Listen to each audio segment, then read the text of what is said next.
can hear. Image! I have not, why? Yeah, I see him eat all the time. He's like, what am I talking about? All the time! Dondero.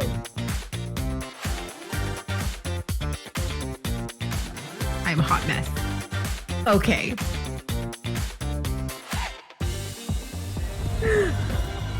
This is a test of our friendship. Don't be scared. Yeah. Just let it slide in. Oh my Relax. god. Oh, what? What happened? What? What happened? What? We have an Is that an outdoor kitchen? That is an outdoor kitchen. Hello. Hi, Chef. Why did they give me a camera and a microphone? Too Yeah, funny. because they don't know your name is at Nurmamos. Exposing the trauma. It's like a fan dance. Just like peeking one little trauma at a time. Roogs. How much? I didn't want to keep my snake to myself. I wanted to share. And of course, a Roogs wins when the lights Me go and off. Shep could right now on the stream, and it's still less awkward than that. Go Roogs! So, in conclusion, that's Am I the only one turned on by all this?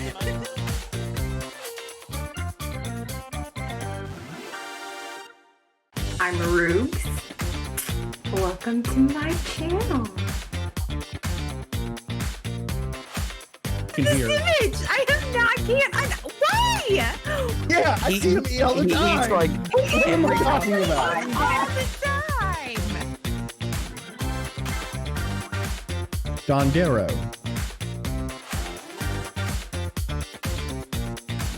I'm a hot mess. Okay.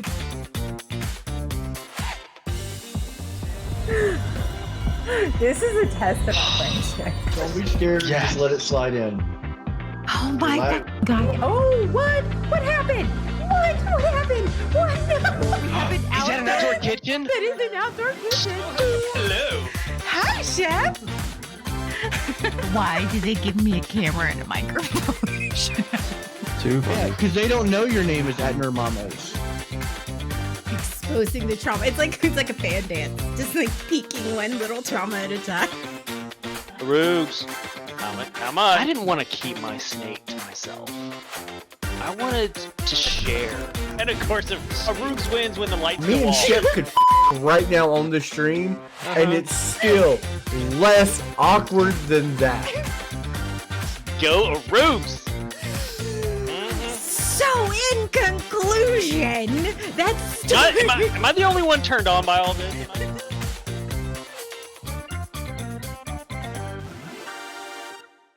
I'm Roogs. Welcome to my channel. Can hear. Image! I have not, why? Yeah, I see him eat all the time. He's like, what am I talking about? All the time! Dondero.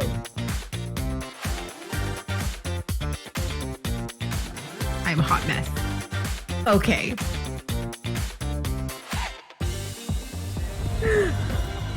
This is a test of our friendship. Don't be scared.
Hello.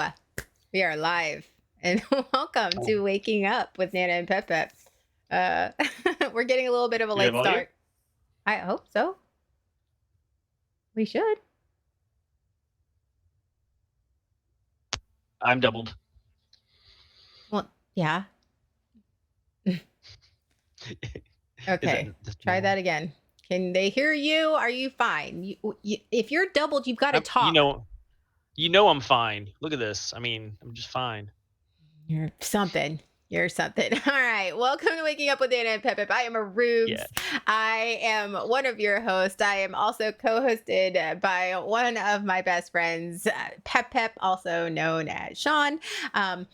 He's not just. Yeah, I pulled out the producer title because like you're so much more. Like you're actually a cast member now. So I'm like, what the fuck ever. You're just Pep Pep. So I am.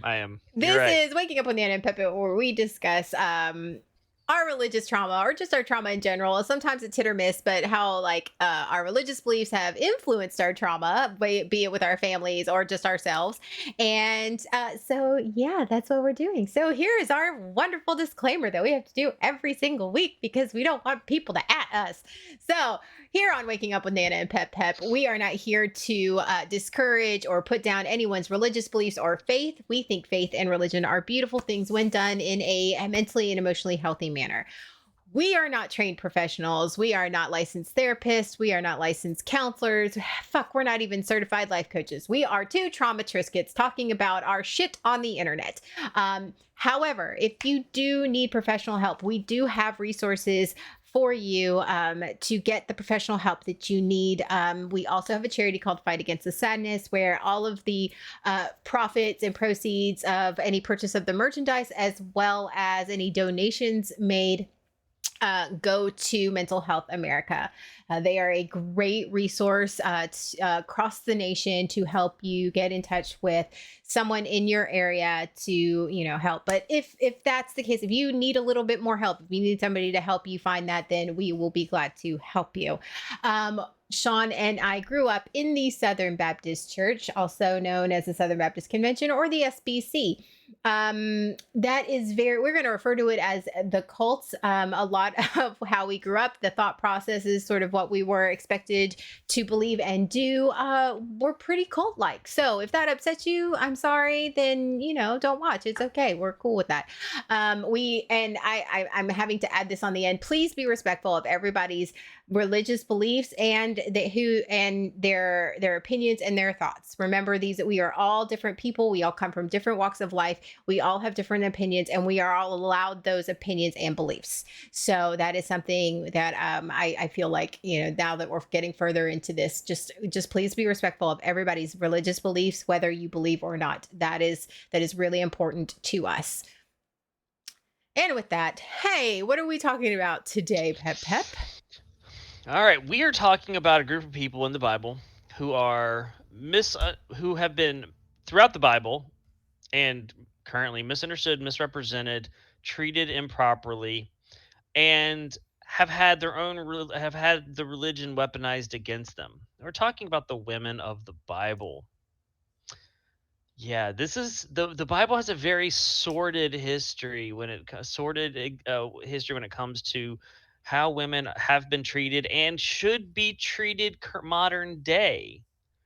A lot of the problems that we run into, a lot of the mistreatment of women, a lot of the modern day issues that the recent current event issues have come from how women are treated or perceived, talked about in the Bible. This is a very good topic. This is a very tough topic. This is also a topic that I'm going to do my best not to mansplain about. All you have to do is be honest, and I don't know if you want to be. So women of the Bible, and like I said, like I know that last year with the overturn of Roe v. Wade, that was something that was we discussed a little bit, but as well as this is something that doesn't get talked about a lot, how the church influences even society's view of women and Mm-hmm. how it shouldn't. I mean, as an intellectual person, we shouldn't think that, but I mean, it goes deep. Like it goes deep. And the thing is does. that you don't even realize it because it's just ingrained in our society. But our society was a Christian society, so it all blends together. Like you don't even think about it. The influences are subtle. They are which is often what makes them so dangerous. Hmm. Is they're so subtle we don't realize we're doing it.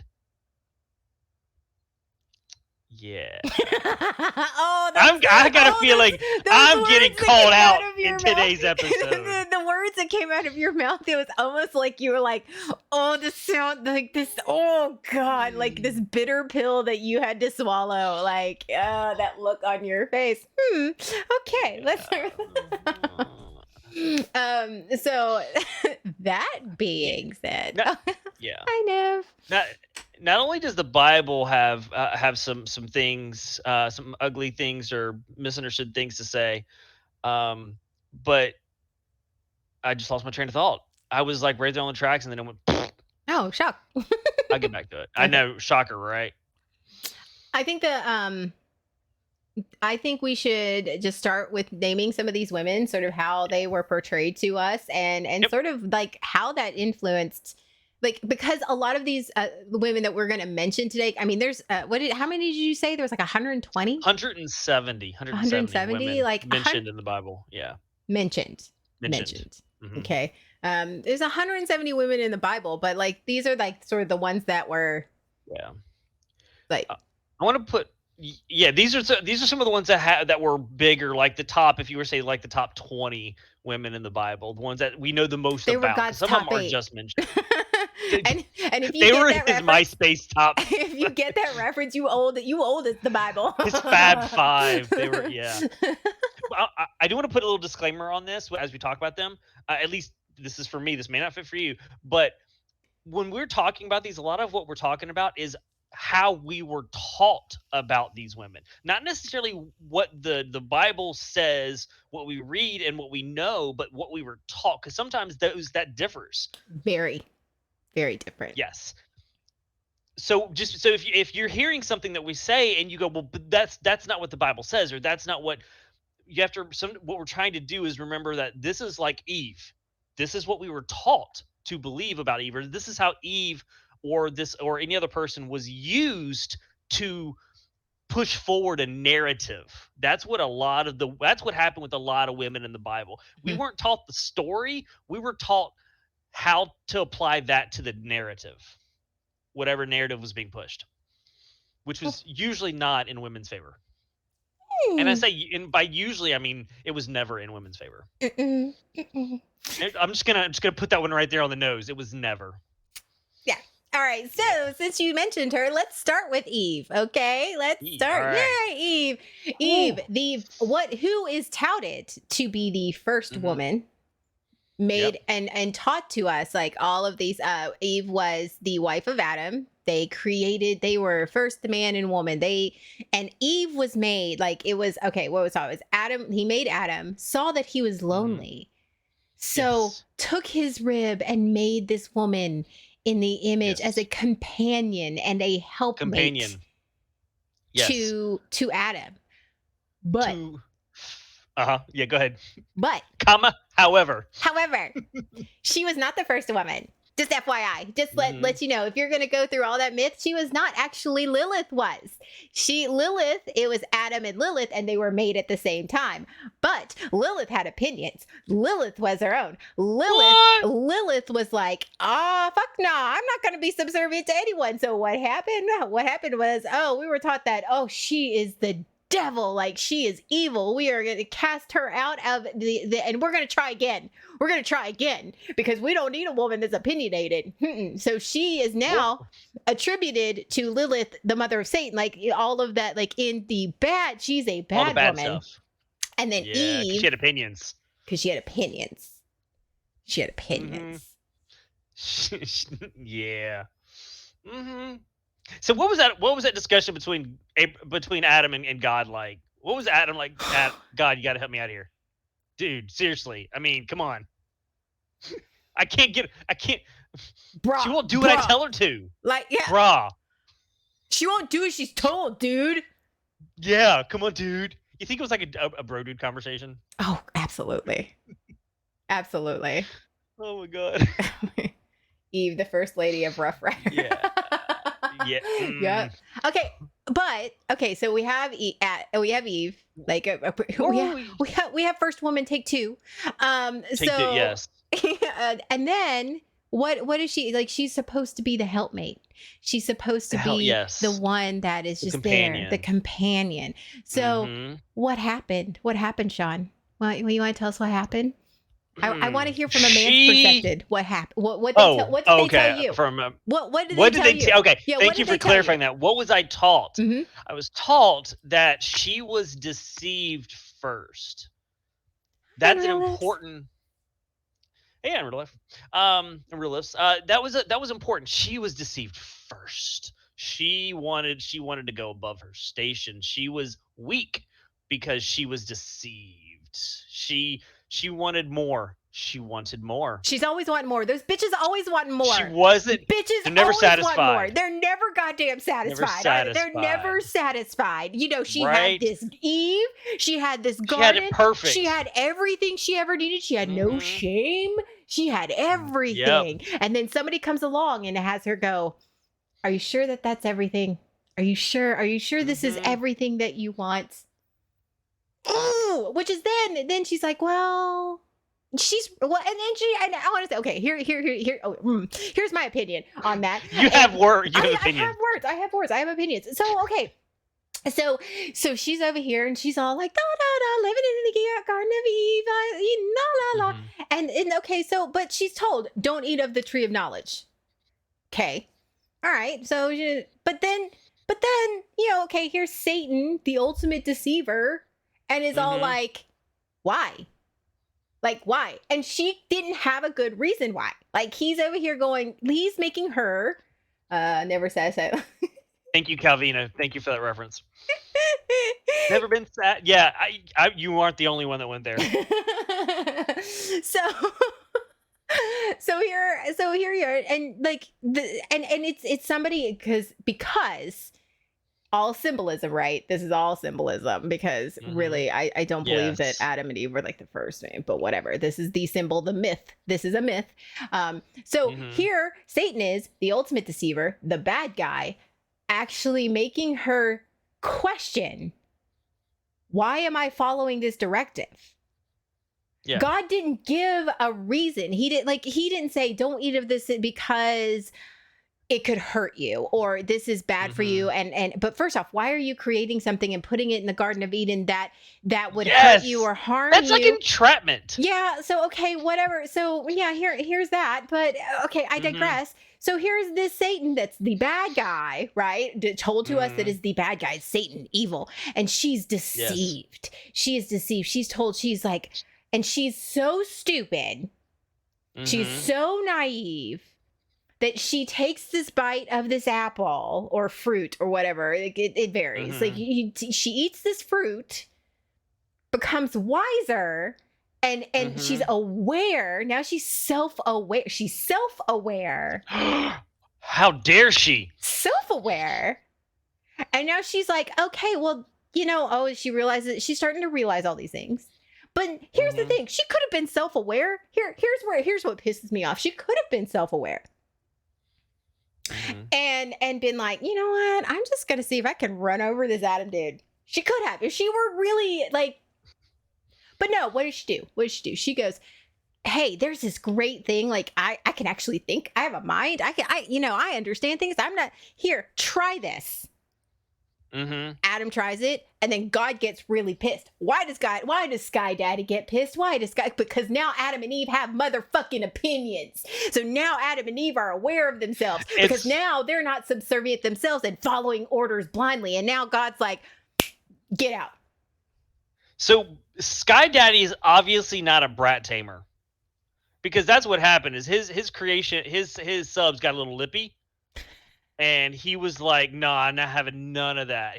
So he's not a brat tamer. Nope. I don't even care. Like it's like, oh, all of a sudden, and then, of course, like then it's all like, We wouldn't be here if it wasn't for you. Oh, never mind Adam having his own choice and actually taking the apple and choosing to actually put the It's- fruit in his mouth. Never Yes. mind that shit. No, it sets the tone for the entire Bible. It sets the tone for the entire way that women are It's- treated, because God forbid that, you know, you be God did forbid it. He did. responsible for forbid your it. own actions. It's our fault because we were stupid I- enough to be deceived. I think it's funny that Eve was deceived. She's seen as the deceiver and then becomes the deceptor.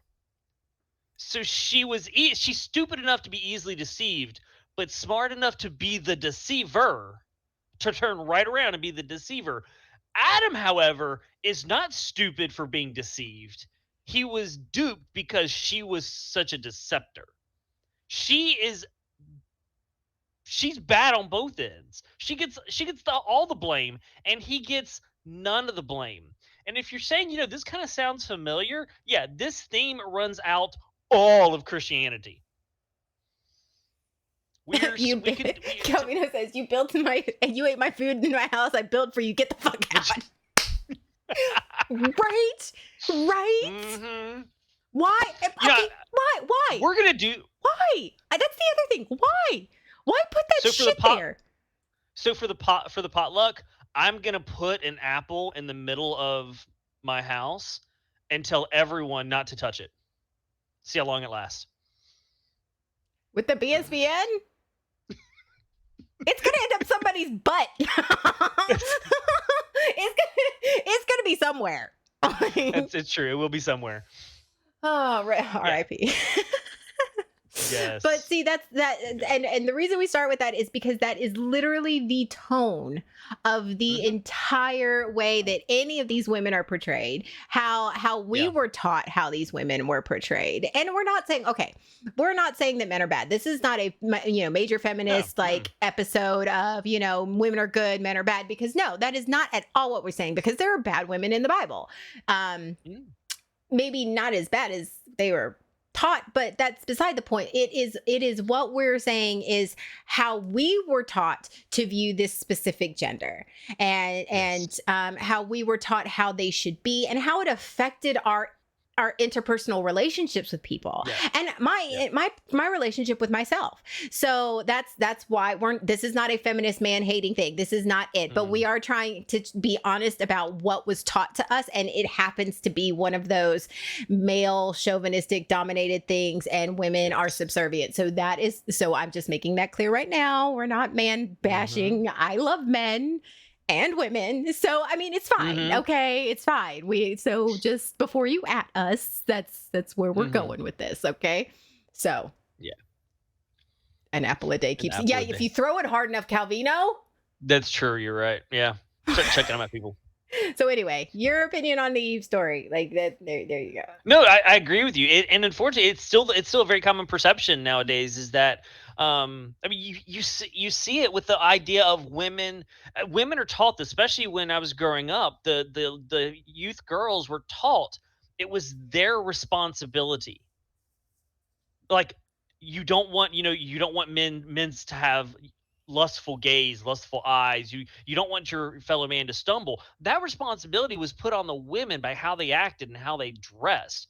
It wasn't the man's responsibility to deal with their own problems and deal with whatever to deal with it. It was the woman's problem to not let the man, to not deceive or lead the men astray. So it's absolutely continues to be the perception, a prevalent perception in our culture. I have to put this disclaimer on here in case anybody shows up on our stream thinking that we're talking religious. We're man haters. Yeah. No. We're hateful of this idea that women, that one gender is to blame for so many of our problems. That's what this comes down to, is there's such inequality in responsibility. And if you take the Adam and Eve story, if you take it to be, they both were deceived, they both did something they shouldn't have done, they are both equally at fault. But that's not how we're often taught. No. And I think it's interesting, and here's a very philosophical, like historical point of view is because I'm a huge history person. I'm a mythology, ancient history. And so, and with that is mythology and religion. That with that is because religion is like, whether we want to admit it or not, religion is a huge part of the human race. Believing in something beyond ourselves. That is how a lot of people have moved through cultures. It has influenced cultures. It's just huge. And so it's just a part of just the human race. And how, like, think of the ancient Egypts. All of their women, all the ancient Egyptian gods and goddesses, you know, like you think of, you know, their couplings. The woman was always was just as strong as the man. There was like an equal partnership in that. And the Greek, like in Greek gods, like you have Zeus is like the mighty whatever, but then the goddesses were just as powerful, if not more so. And Zeus is not portrayed in this almighty, he's a great guy type of thing. He's not. Like it's very much the women were the ones that were the victims, and that Zeus was the bad guy. But if you think about that, so Christianity is this thing where it's like, all of a sudden we go, nah, it's not the man's fault. Nah. Nah. Yeah. It's the interpretation. That's what a lot of this is strictly the interpretation. It's being used to forward the status quo, the narrative of men are in charge. This is how we teach the next generation that men continue to be in charge. It's keeping the status quo. But also at the same time, it's also cultural. It's also cultural. Yeah. And that's interesting as well. And that has stemmed into influence. Sorry, go ahead. But I think the reason it's culture, and the reason, like, even if you didn't grow up in the Southern Baptist in a Southern Baptist church, you may have experienced a lot of these things because culture and religion in the U.S. have been so intertwined that you may not have been brought up in the church, but the people you were brought up by were influenced by these things. So, yay! All right, let's keep moving. Yeah, keep moving. All right. Speaking of Sarah, or sorry, which one do you want to go next? Speaking of disobedient women in the Bible. Yeah. Yes. Speaking of. Does she doesn't even have a name, does she? No, she doesn't even have a motherfucking name, but she's certainly pushed toward. She is definitely one of the major stories in our life. She's carrying a lot when it comes to narrative here. And she didn't even have a name. Why don't you tell us about your thoughts, Sean? We're talking about our favorite pillar of salt, our favorite condiment, Lot's wife. So, I broke out Lot's wife and Lot's daughters because those are two different situations. So, you want me to tell a quick thing about Lot's wife? Yes. So, God was condemning the towns of Sodom and Gomorrah. You probably heard. You usually hear one and you hear the other. So he was condemning Sodom, gave Lot and his family a chance to leave, said, "Do not look back. I'm going to rain down fire and brimstone. Don't look back." Lot's wife looked back. She turned into a pillar of salt. Some people believe that's a very condensed version. Some people believe that is very literal. Like, she just all of a sudden, poof, condiment. And sorry, I read that earlier, and I was like, I can't not see condiment now. Condiment. Condiment. That's gonna be on TikTok. Okay. Anyway, go ahead. So she and then other people, like most of the Bible, see that story as like most of the Bible. It is a simile or metaphor or analogy. It is symbolism, especially because the area they were in, the Dead Sea. There's actually a pillar of salt in that area that looks almost human. That's where they think the story, why they say that she turned to a pillar of salt, because that actually exists. Anyway, So why is this whole the lady who doesn't even have a name? Why is she so problematic? Why is she carrying a lot of weight? Or Because you give she her- didn't have faith and she was disobedient. So, and here's the thing. Okay, let me tell you from a woman's point of view. All right, let me tell you. How were you taught? And it was that. She was disobedient, she was unfaithful, Mhm. and she was punished. She was punished by her life being taken and turned in. That she was punished. So, but here is what they like. If you really stop and think about the story, like Lot and his family, they lived in the city. It's like you living in your hometown. Your hometown, yeah, it's okay, not the Mhm. best. Maybe, okay, a lot of crime, a lot of like sexual lewd behavior. All right, everybody was having fun. So then your husband just goes, well, God told me we need to go and not look back. And so, okay, the daughters, they're going with it. But Lot's wife, I hate the fact she doesn't. You know what? We're gonna call her Tammy. So okay, Tammy. All right. Tammy, I like Lot's that. wife. So Tammy's over here, and she's like listening to her husband, probably thinking, "What the fuck? Why are we leaving our house? Like, why?" And you know, Right? I'm over Mhm. here, but anytime if you have ever left, maybe you've graduated high school, maybe you have left your hometown for whatever reason, you Maybe- felt sad. Mhm. Even if it was a good thing, even if you were leaving for good reasons, even if you were leaving in the town behind you was, you know, or the life you were leaving is the work, whatever, you're still gonna have that feeling of nostalgia. You're gonna have that feeling of Yes. that everybody has had that feeling at some point.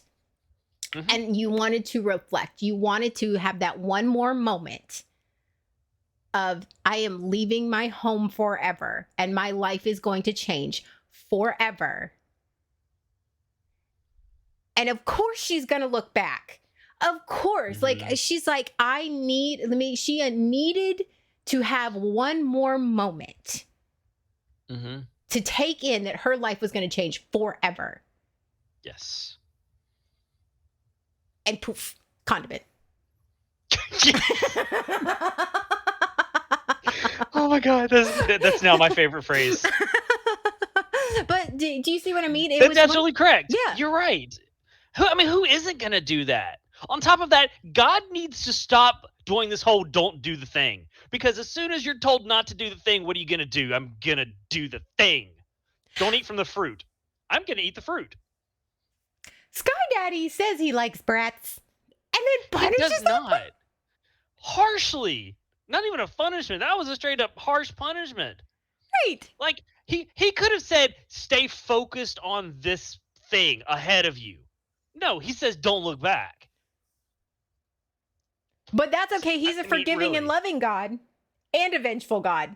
Not in the Old Testament. Okay, I have a question. How can you be a forgiving and loving and compassionate God and vengeful? Because my therapist says that those two things cannot exist in the same asset. You can't be vengeful and forgiving at the same time.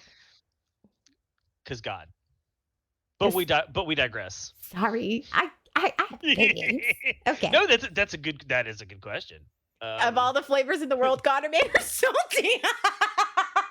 Oh my god. Right. So no, I think you know what it is. That's a reflection of God's saltiness. Because God is quite salty in the Bible. Okay. All right. Moving on. All right. Okay. So. What? Come on. So anyway, that is my opinion on that. We were told to have blind faith, and that's sort of where a Yes. lot of the blind faith came in. You don't want to No be question. Lot's wife. Yes. Don't You feel. don't wanna be. Don't have opinions. Don't have your own thoughts. Don't do any of that. Do what your Yeah. husband tells you to. Do what God tells you to. Don't look back. Yes. Okay, got it. That's cool. Don't be Lot's wife or poof condiment. Like, I mean, That is a lesson that is taught that hits hard. The whole idea of if you look back, then you must not trust God, mhm. and that's hammered home. Yeah, in a this lot. story, and there's a lot of stories in the Bible that is the lesson, where that is the lesson. Trust God, don't look back. If you look back, bad things happen. But have you also noticed in the Bible, and this story is very much so in that, and Adam and Eve, and you'll see in a lot of these stories, Mm-hmm. when the woman does not show faith, Mm-hmm. she gets punished to the point that it's the punishment is disproportional to the action. Right? It is disproportional to the action. She gets turned into a pillar of salt. Eve, like, it's Eve's fault, like you said. It's one of those whatever narrative, Humanity's right? But Yeah. if the male is not faithful, Mm-hmm. his punishment is a punishment, but it's a redeemable punishment. Oh my God, I didn't even think about that. It's a redeemable like punishment. Yes, like Moses. Mhm. Yeah, oh my God, you're right. Absolutely, many times where the men said, "I'm not doing the thing. You told me to do the thing, and I'm not going to do the thing." But God gives them an opportunity for redemption. Even if there's a punishment, there's oh my God. But the women are not. It's never redeemable. You are never redeemable. The moment that you make a mistake, or you make a bad choice, you can't be redeemed. You are instantly whatever that is. And that is how we were taught. And I am not saying that that's how we view it now. I'm not saying that that's what, but that is absolutely the subtext through any type of gender role that we were taught in the church. This is the subtext through it all. Women were not allowed to make mistakes. Women are not allowed to make their own choices, because when women make their own choices and they mess up, or they make the mistake, or they do the thing, Mm-hmm. you might as well toss her to the side, because she's obviously she whatever. But a man makes a mistake. Yeah. A man makes a mistake. Oh, wow. But he then does the thing. Like, he has his punishment, goes through his rough time, and then does the thing. He's redeemed. And then he's better. He's better because he made the mistake and then redeemed himself. But the woman is never in the Bible was taught to us was able to redeem herself. Her mistakes have far greater reaching implications, both for herself and many times for others. Mm-hmm. Like, he makes a mistake and he can be redeemed, and it's inconvenient. She makes a mistake and it completely changes the course of of the future of what's going to happen. Mm-hmm. Nations rise and fall because she made a mistake. And I wonder where women's anxiety comes from, especially those of Christian women, of their need for perfection and to be the perfect wife and to look beautiful and be the perfect wife and be all the things. And when inside, they are not allowed to make a mistake. And why we are taught to be so judgmental of other women, because God forbid that they have opinions and they make mistakes, and they are taught how to learn from those mistakes. I'm guessing, as when you grew up in the church, you were taught the women of the Bible, Mm-hmm. and you are constantly put in a comparison. You were constantly compared to the women of the Bible. Of course. Of course. It does sound sus, yeah. And so you learn to do that. You learn that life is constant comparison. Yeah. And so you begin using other people to make yourself feel better. Yeah. I might be guilty of that last one too. This is the episode where Sean sends in his uncomfortable masculinity. Yeah. Hitting All hard, right. folks. She's Hitting feeling a little- hard. That's fine. A little warm in here. Okay, let's skip over Lot's because Lot's daughters. The kids. let's skip over the kids because I mean that was just Okay. that's a whole like if you want to hear That's a a- fucked up story, go look up Lot's daughters, look that up. It's only a couple verses, but it's really messed up. Fucked up. And it's a story that if it was in any other book that wasn't the Bible, it would be banned in schools. Yep. In Florida. No, we might have listeners in Florida. No, Sorry, but okay. apologize. So, it's a crazy. I'm sorry for saying something about Florida. Yes. All right. There you go. Okay. Okay. All right. So we'll skip over that. You Bathsheba. This is- Bathsheba. This is yeah. Go ahead. For some reason, I honestly don't know why, and maybe I'll unpack it later, but this is a story that I was really interested in. I really was. Like, this is one where I read this story and I read it over and over again, and it wasn't taught a lot in my church, but this is a story about Bathsheba that I found interesting. And let me give you the Cliff Notes version. The Cliff Notes version, Bathsheba was a wife of a general and they're always fighting and warring or whatever. So Bathsheba is the wife of this general, and he's away at war. He's away. And so she is bathing on her rooftop or wherever she is bathing. Now, there are two different camps. One, she did this on purpose. Two, where she was just, bathing like a normal human, but I digress.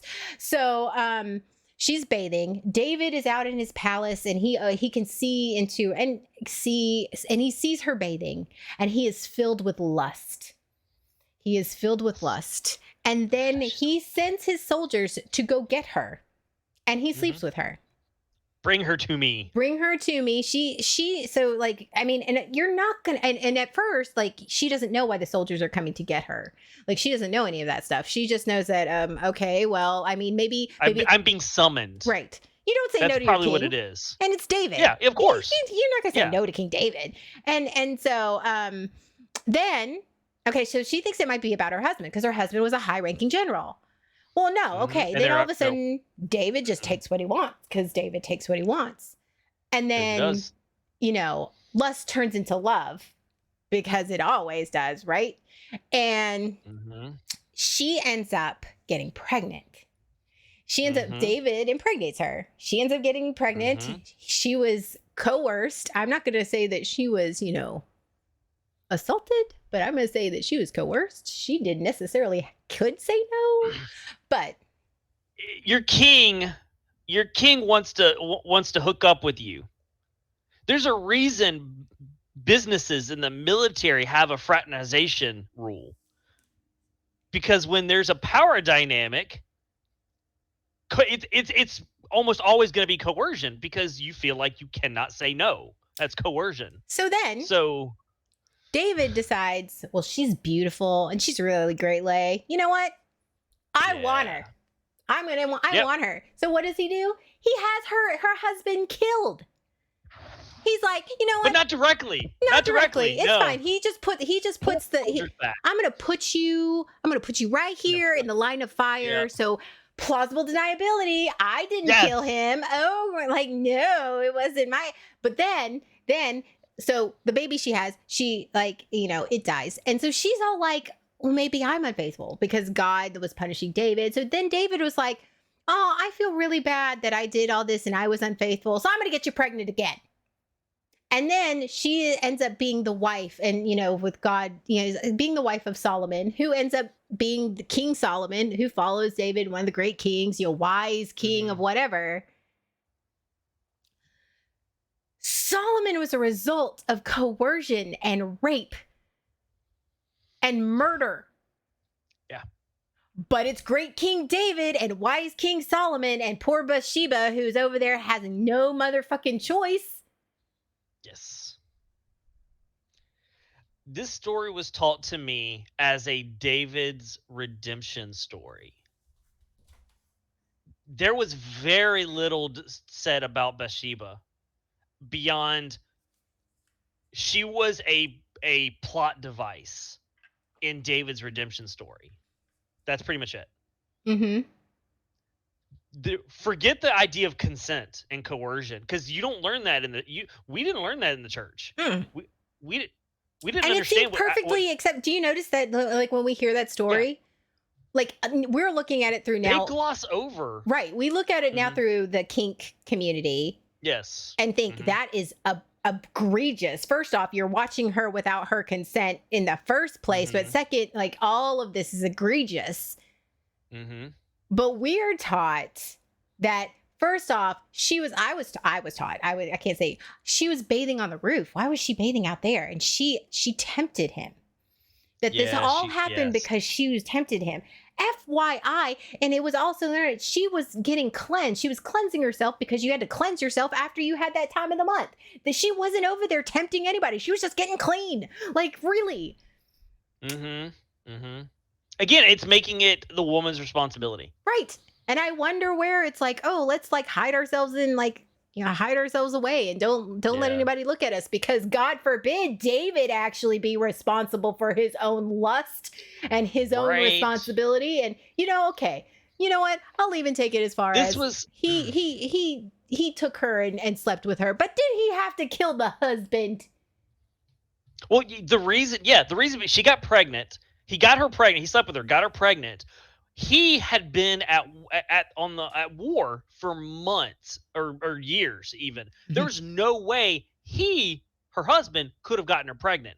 So he covers it up because he doesn't want people to know that he got her pregnant and not the husband. Actually, I think if I remember correctly, he calls the husband back to try to hide it.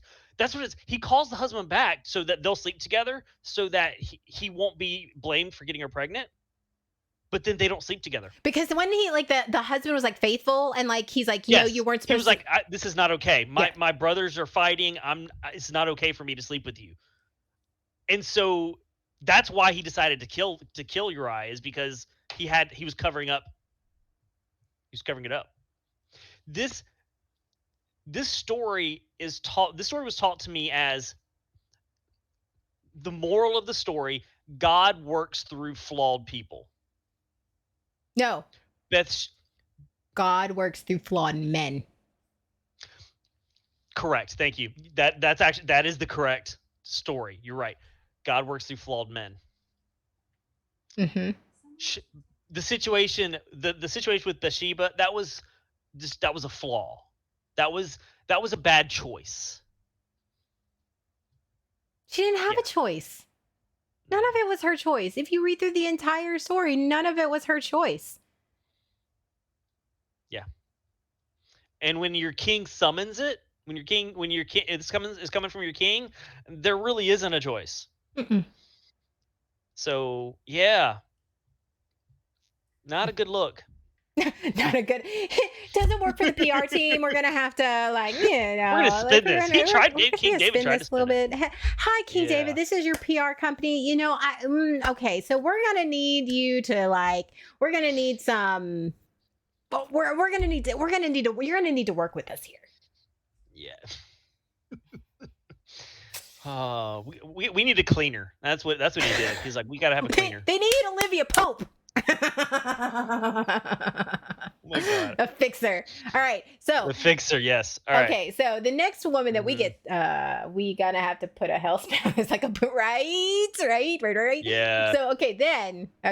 So we get taught about Bathsheba. We're talking about the Old Testament here. We get talk about Bathsheba, and then right after that, we get Ruth.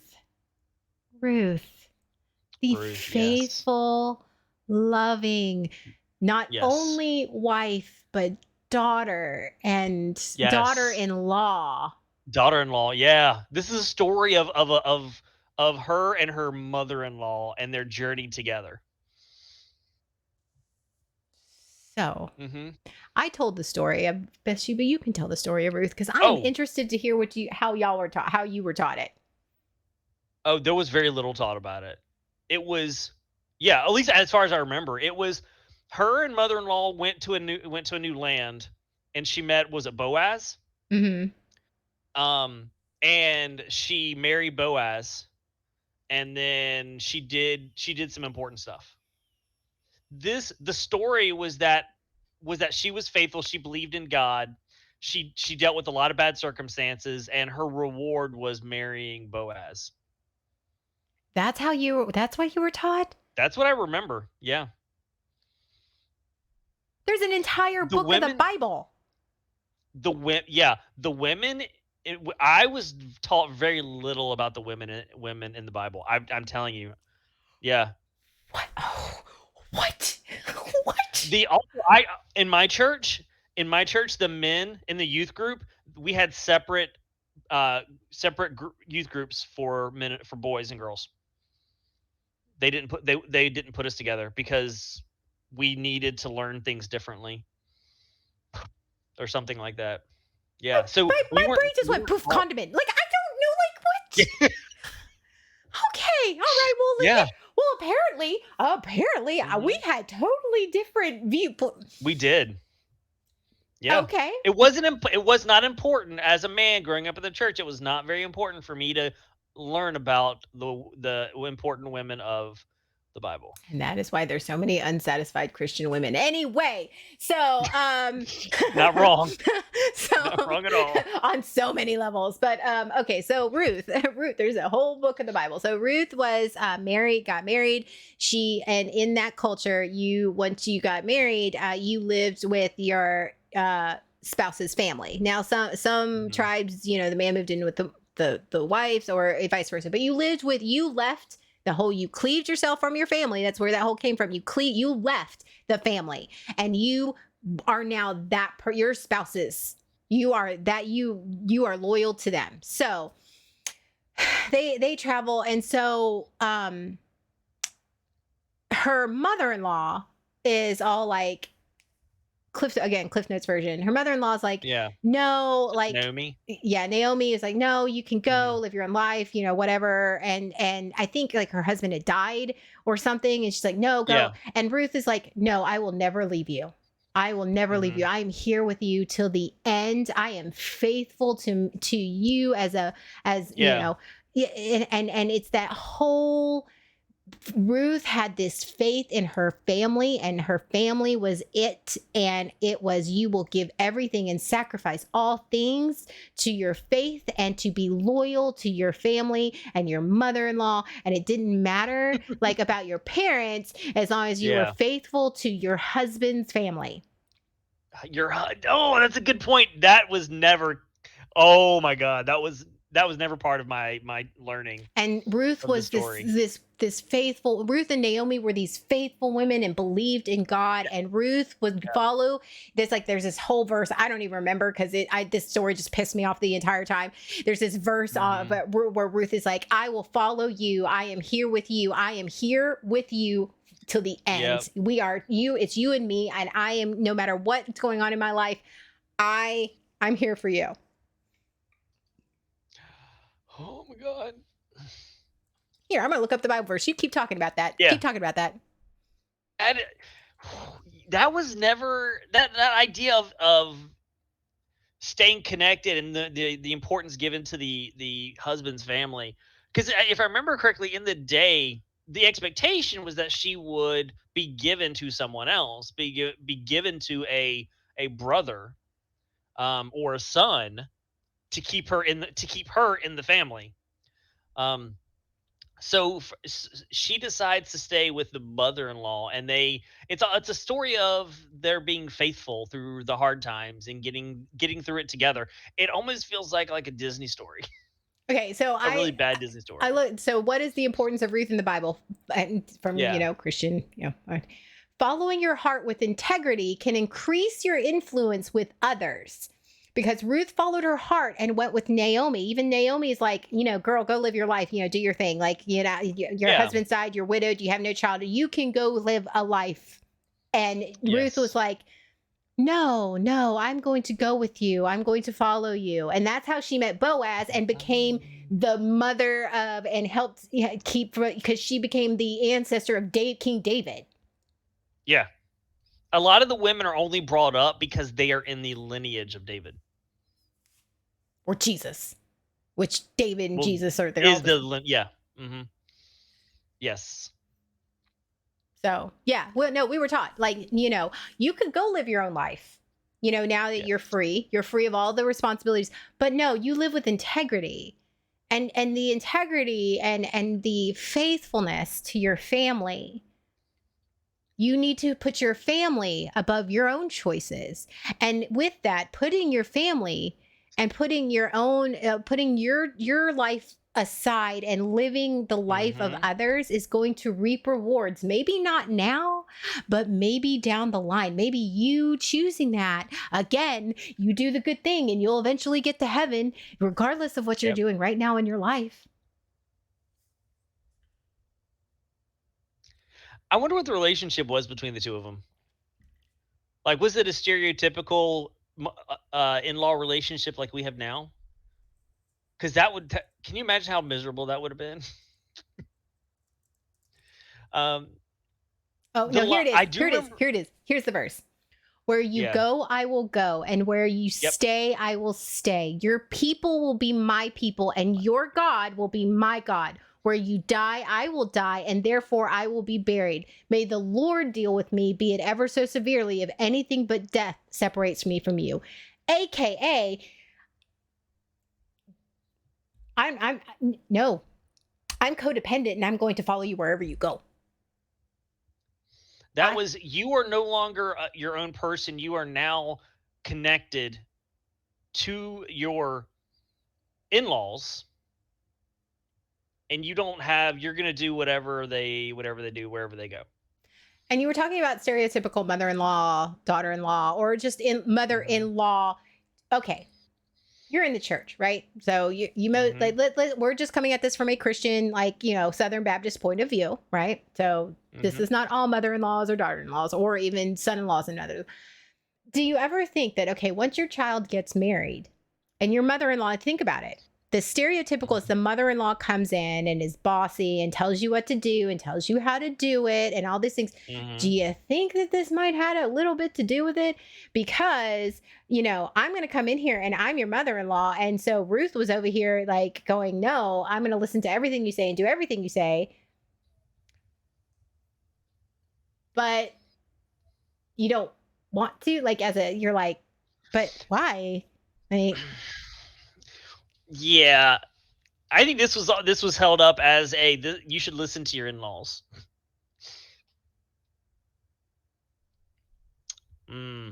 Yeah. but yeah, no. I'm going to give up everything about who I am and myself, and I'm going to listen, and I am going to surrender my life and my autonomy to another person every single time. And on top of that, because I do that, because I am choosing to do that, I will be rewarded for that. Every single time a woman has been made her own choices and has decided to follow her own path, she has been punished. But Ruth and all these other faithful women were blessed when they decided, I am going to give up everything about myself and my life and my choices Mhm. to God and somebody else.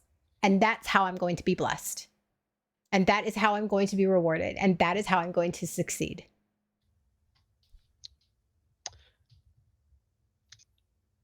And what was her reward? Her reward, she was faithful and loyal, and it was a story of redemption. So she followed integrity. She did all of that. That's when she got to marry Yep. Boaz. And that's how David and the lineage lived on, is Yes. because she was faithful and she got put in the right place at the right time.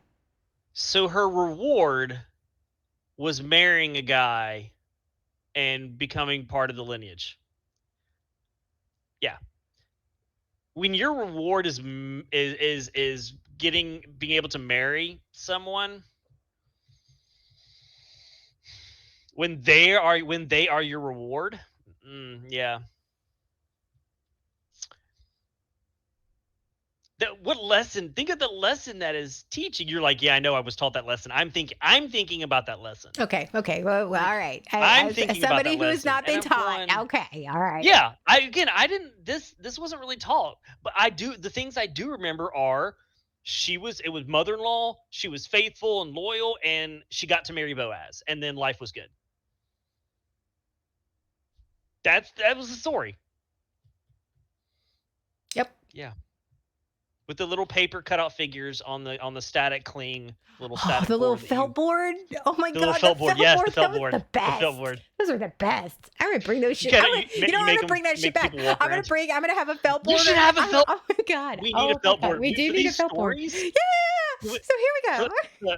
for the poof condiment. We need a felt board. we We need need a felt board for that. cam. We need a felt board cam. We do. All right, we're gonna work on that, guys. We're gonna have a felt board cam. Anyway. Because you didn't ask for it, but you needed it. Yes, I mean, because that's what we've been taught. Mhm. So why? Those are just a few examples. There are like tons and tons of more Yeah. stories, but there's a lot. there's Yeah. like the running theme, and so basically, women weren't given choices. Mm-mm. And anytime that they had made, and this again, these are all things that were underlying. I hit my. Bleh. I'm a little fired up, but Ah. Mhm. we were taught that is not what a good woman was. A good woman was not one who made choices for herself. A good woman was not one who gave her opinion. To notice in none of these stories is she saying, Mhm. hey, and having a healthy conversation with their spouse about, hey, like Lot and Lot's wife. Do you think that Lot sat down and goes, well, this is what God is telling me, and Lot's wife, Tammy wasn't able to go, why?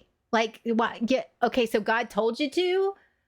Okay, well, that's not a justifiable reason to uproot our entire life and leave. Like, so there's none of that. Bathsheba, she was married. Married, Minding her own business. just doing the thing, doing the religious thing of I've just got off that time of the month. I need to get all clean. Like doing the thing, just minding her own life. Her husband's away at war. She's handling all her shit at home. And that's what we're taught, that a And then a good man. woman doesn't have opinions. A good woman sacrifices everything about herself. A good wife, a good helpmate, is faithful, unquestioning, unwavering faith that somebody else is going to tell them what Faith to and do. loyalty. Going to tell them Mhm. what to do, and they have to follow that to the letter. Otherwise, Yes. something bad's going to happen. If you believe in God and you believe that He is going to you believe He's going to be faithful to you and that He's going to bring you through this, you see everything as a big trial. If you're in a toxic relationship, it's a redemption story. That's what you're in the middle of, a redemption story. So eventually your significant other is going to be redeemed and you're going to be restored and everybody's going to be happy. And so you're like, if I just stick out long enough, if I just keep on going, eventually it's going to get better. No, it's probably not. That's But that's- codependency. Yeah, but that's the mindset. Oh, That's the absolutely. mindset that you're taught. Absolutely. Like you don't give up. You don't give up. Yeah. Yes. Regardless of be whatever loyal. happens. And that's how we self-gaslight. That's how they taught us to self-gaslight. Yeah. Especially the women. Yep. And so many people are like, why didn't she get out? Why didn't she do this?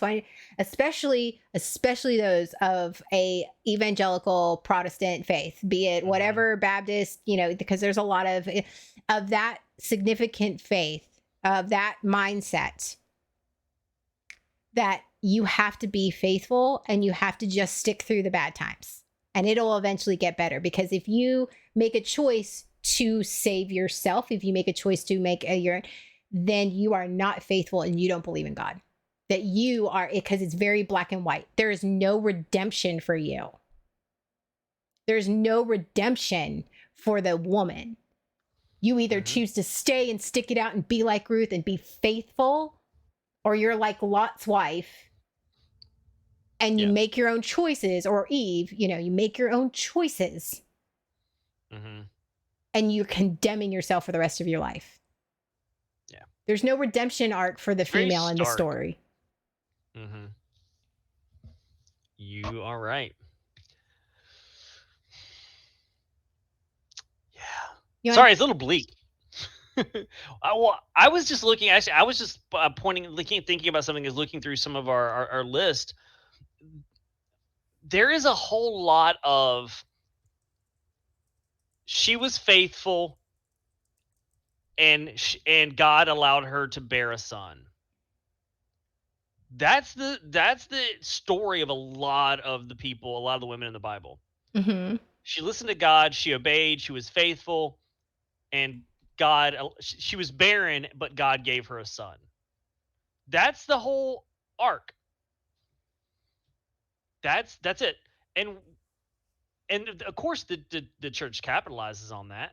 It's all about, so they push the narrative of your goal, the best thing that you can aspire to is being a mother. And so you just need to get married when you start popping out kids, which, as we've talked about before, the cycle of get them while they're young. They grew up in the church, and then you just starts the cycle all over again. All right. All you have to do is research. We're going to end on this, okay? Because this one's going to take the rest of the time.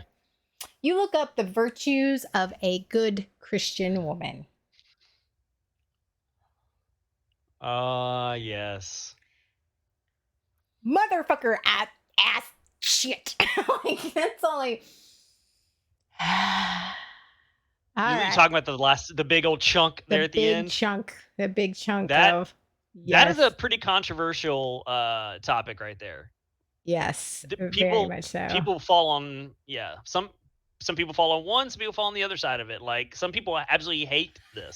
Yeah, we're doing Proverbs 31. Yeah, we are. Yes. Did somebody call it out? Yeah, yes. Yeah. Because Thank you know what this is? You know what this is? Every single Mother's Day. Every Mother's Day. Yes. Every Mother's Day, our pastor, at least my pastor, did motherfucking Proverbs 31 about what a good virtuous woman was, and how we are very thankful for the mothers of our church and how they are virtuous women. Mm-hmm. Yeah, I do. Are we going to go through this? Yes, let's do this. Let's do this. We got this. First of all, one of the things that I want to point out about this is not God speaking. This is not Jesus speaking. This is King Lemuel, maybe? I don't know if I'm pronouncing that right. This is him speaking, remembering things that his mother taught him, the things that his mother conveyed. Mama, ooh. All right, go ahead. Yeah. So but the thing that the churches like to do, and this is not just here, is they like to take something that was said by someone else, and then not tell you who said it and attribute it to God. God said this, Jesus said this, but it's not who said it.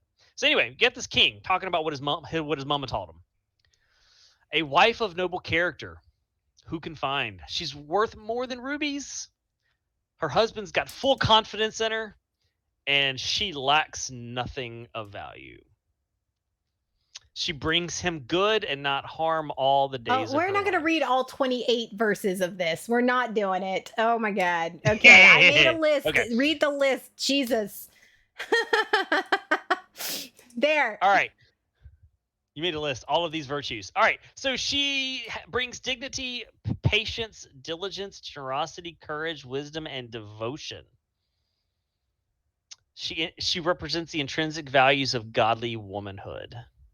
These are not what a woman looks like. These are who she is. Notice dignity, patience, diligence, generosity, courage, wisdom, and devotion.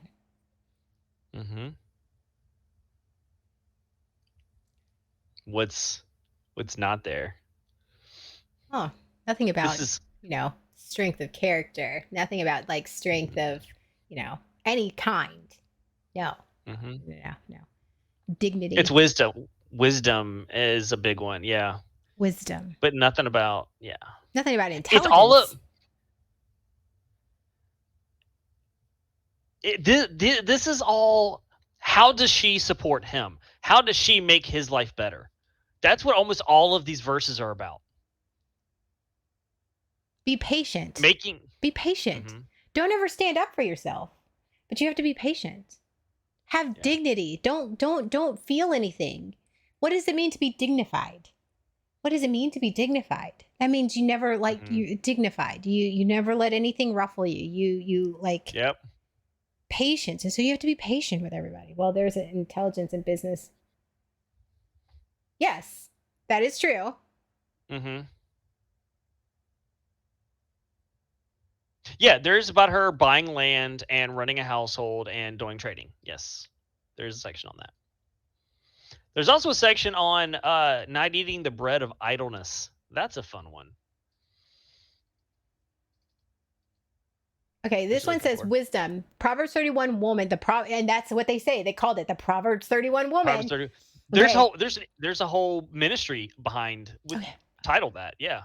With God as her guiding source, she has clarity on the decision. With God as her guiding source, she has clarity on the decisions she makes, how she lives her life, and the words that she chooses. She carefully cultivates a godly life on the eternal truth of God and not the temporary and fleeting distractions of the world. She speaks with wisdom, and faithful instructions is her tongue. Speaks with wisdom. But notice in that she's like, she speaks with wisdom because God is in, like, she's faithful to God. She can't possibly, like.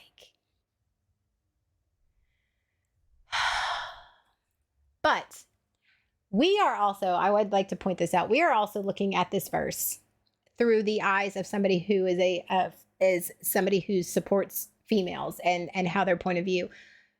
How were you taught the Proverbs 31 woman, Sean? Like, how were you taught about this one? Because this was the woman you were looking for to marry. This was the woman that you were taught to look for to marry. The concept was a helpmate, someone to support you and make life better, someone who would someone who's was seen, was there to build you up. It was all about what she could do. It was like what did she bring to the table? What could she do for like me? That was the entire. She was meek and mild. She was quiet. She was godly. It was all about not standing out. It was all about letting him lead and her just supporting him.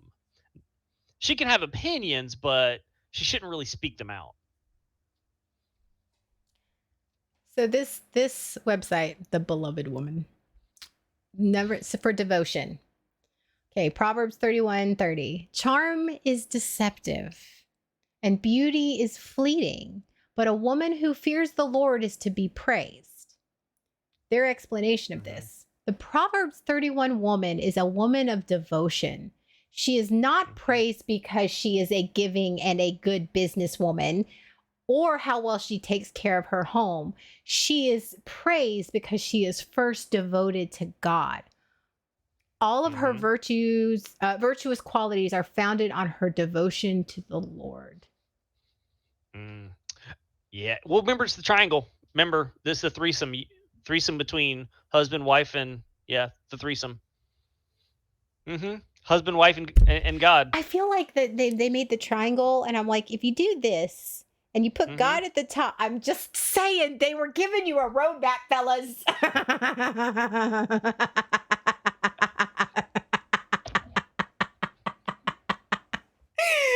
I mean, they do tell you to come together, so just putting that out.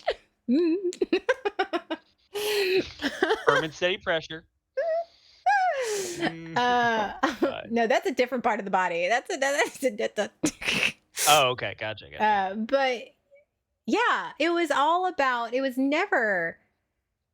As we dissect this, and it's like, oh, well, she was told she was a good businesswoman. She was, resourceful. She was all these things.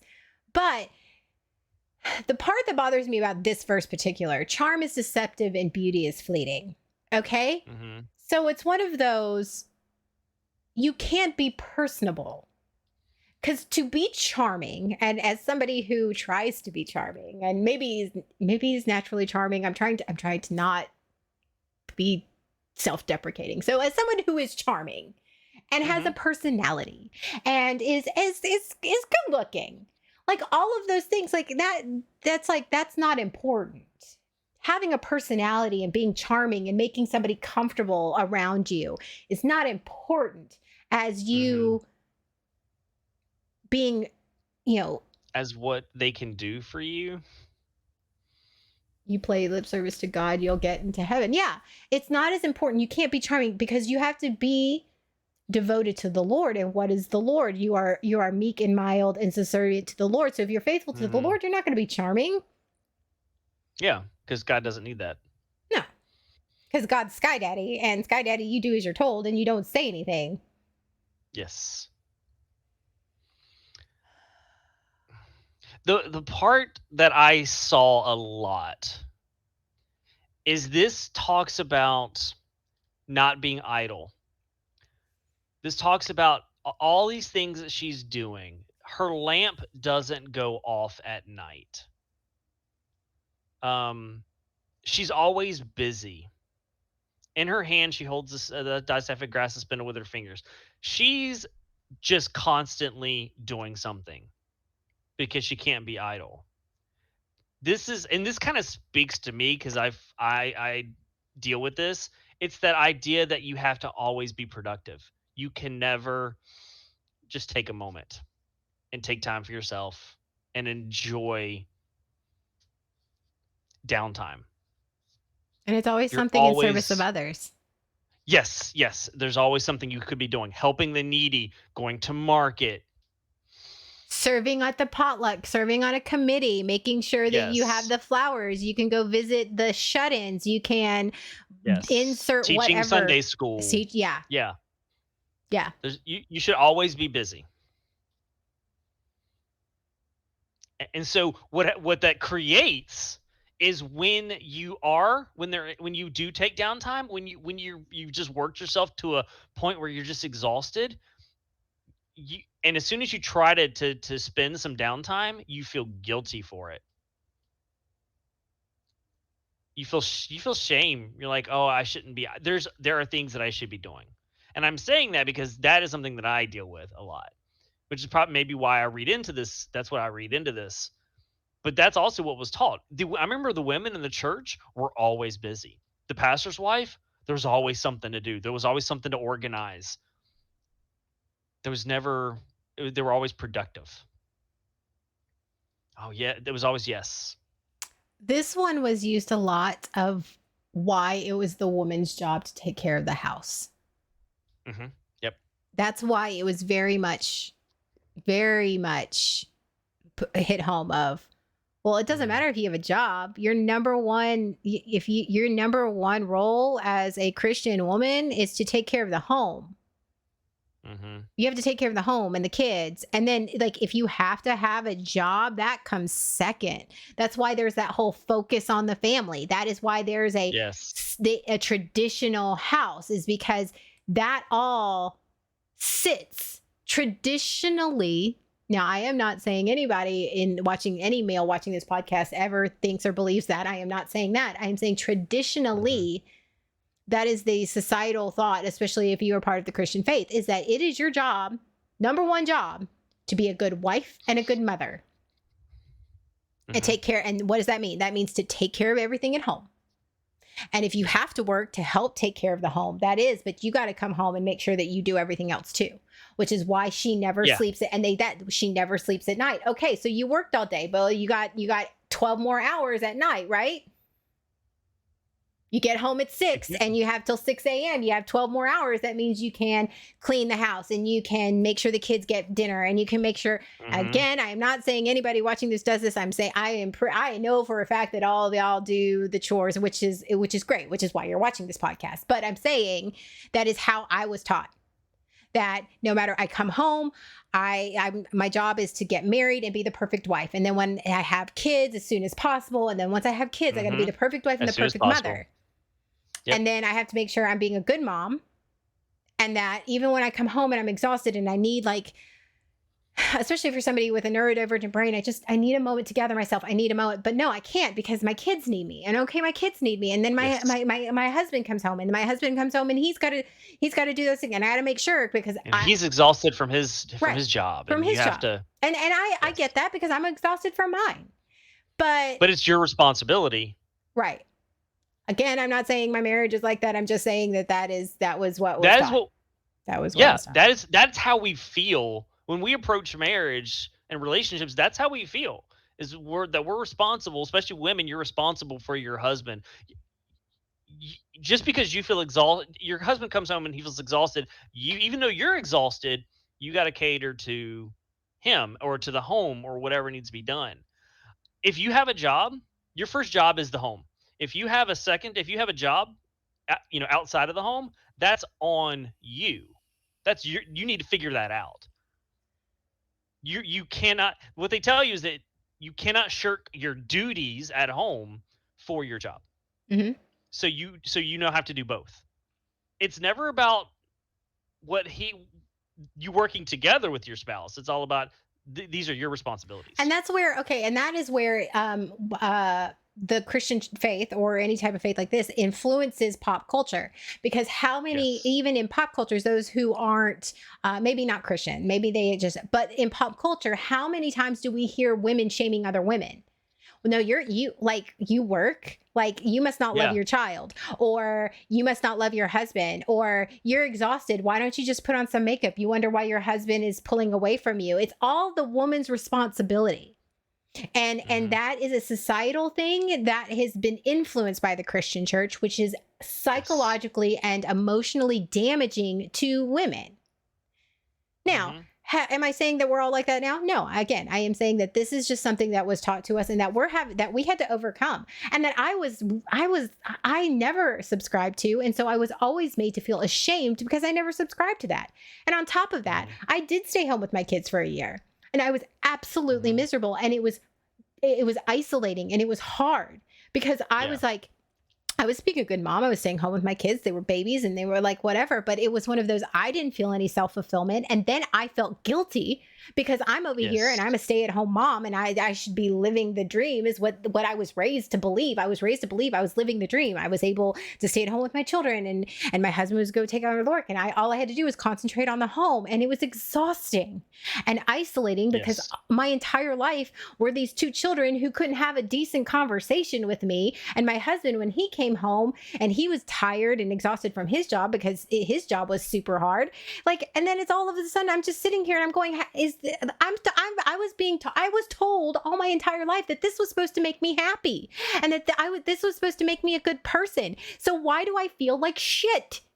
And it's awful. It is awful to be told all Mhm. your life that is your goal.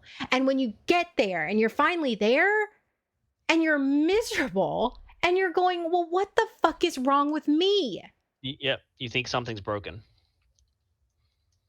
When Mhm. nothing was wrong with me.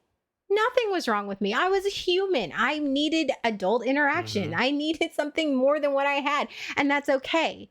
But I wasn't taught how to express those things because I felt bad, because I was told that that would make me a bad wife and a bad mom. Yeah. You're absolutely correct. Oh, absolutely. Absolutely. And Mm-hmm. And the Yeah. whole like, you've been exhausted, the kids have been, and the house is dirty because you haven't been able to get anything because one child has diarrhea, the other one's being needy, and one of them's going through a growth spurt, so you're constantly like, I was breastfeeding at that time. I was breastfeeding one, and the other one was trying to run around. Like, you don't get to that, and then they come home and they're like, oh, well, okay, like, you're home all day. What are you doing? I'm like, trying to survive. Mhm. That's what I'm doing. I'm trying to survive. Yep. Heaven forbid someone else come into your home. Heaven forbid your in-laws come into your home, your mother-in-law, and sees the state of your home. And so there's all this pressure and you just run yourself ragged. There's a wonder why so many evangelical, so many people that grew up in the church are unhappy. So many women that grew up like that are just absolutely miserable. Right. Now, Because there's more to life than that. right. Now, I did get a redemption story. I did get, we moved. That there was only a year, and we moved, and we knew that I had to work. So we made it work. And I still wrestle with the guilt that, I work and I come home and I'm tired and you know, it's one of those, I'm not a good enough mom. I don't do enough. I don't do enough. And that's something that is emotionally and psychologically scarring for me that I have to wrestle with every day. The mom guilt is real. But nobody ever talks about dad guilt. I was just thinking that. But That's I'm not not a saying thing. now I know for a fact that there is dad guilt, because I know for a fact my spouse has went through that. Which I'm not saying that Yeah. it doesn't exist. But it's not talked about. It is not talked about, and that's also psychologically damaging. Yes. But mom guilt is actually it's not talked about, or dad guilt is not talked about, because mom guilt is there because of public shame. Mm-hmm. Dad guilt is not a public shaming thing. Mm-mm. Men have to, dads have to deal with that on their own. It's not a thing. You know, you go to work, all the time that you're in work, you're not spending time with your kids, but you're praised. Men are praised for that work. And so the whole idea that dad guilt, you don't worry about it. You don't need to worry about it. And if the roles are ever reversed, then you're not a good enough wife. Like you are putting upon, like, there's no winning. Yeah. I'm either selfish or I'm not, or I'm neglectful or I'm not doing the thing. There's no winning. And that's what I was taught. There was, unless I am content with not having a voice and I not being meek and mild and putting my entire identity, which is what the Christian faith taught me. My entire identity had to be God and my family. And that's what made me a good person.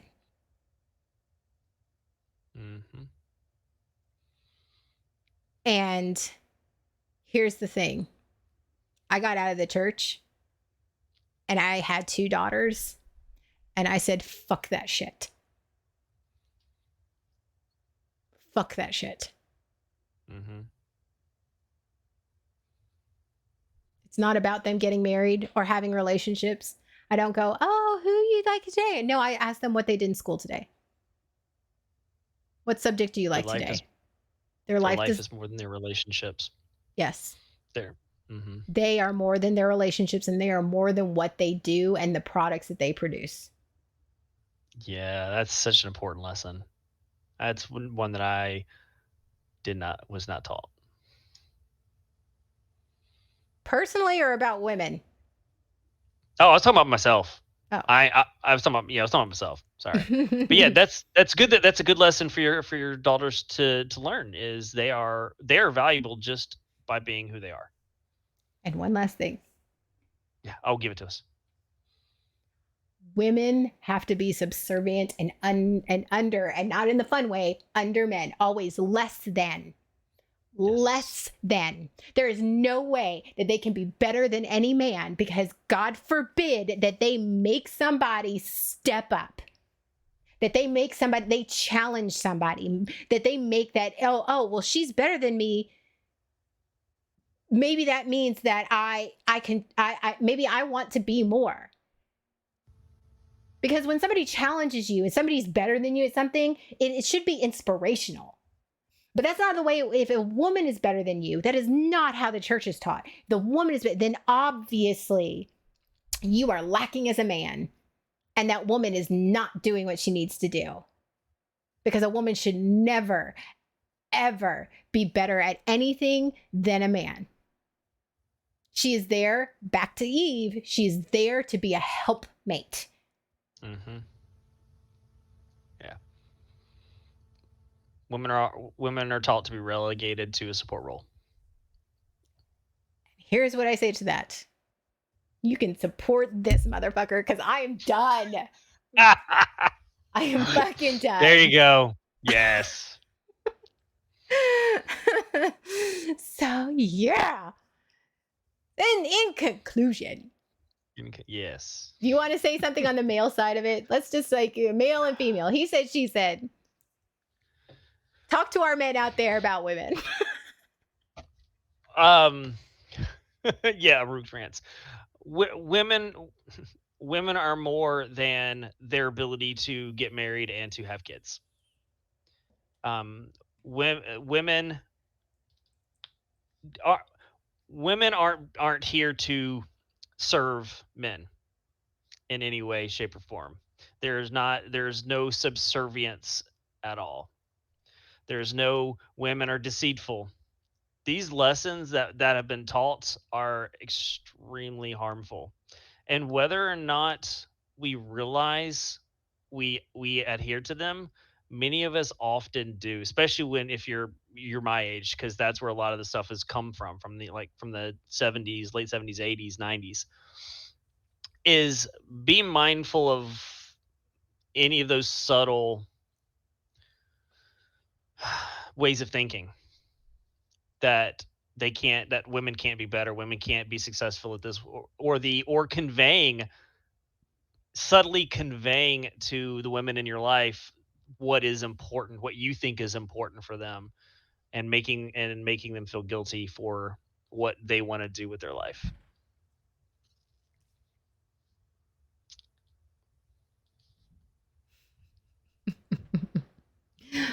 All right. From a female's point of view.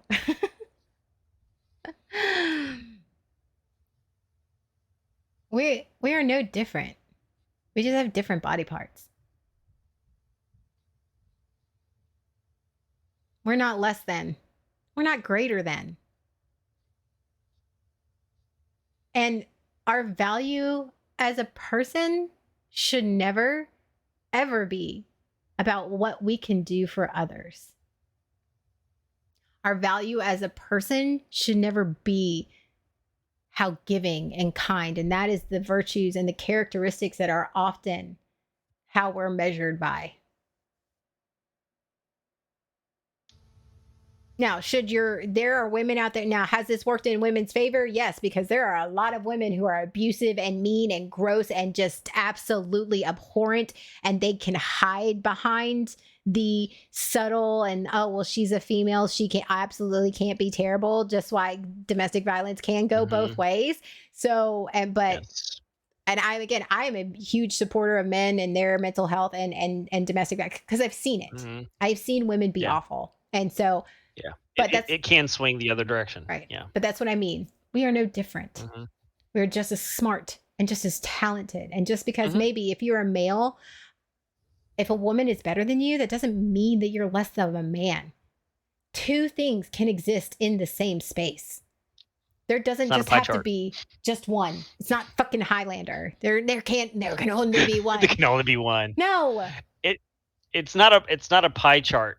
Her being successful doesn't diminish your being successful. It's more like a bar graph. You just stack up. So spreadsheets.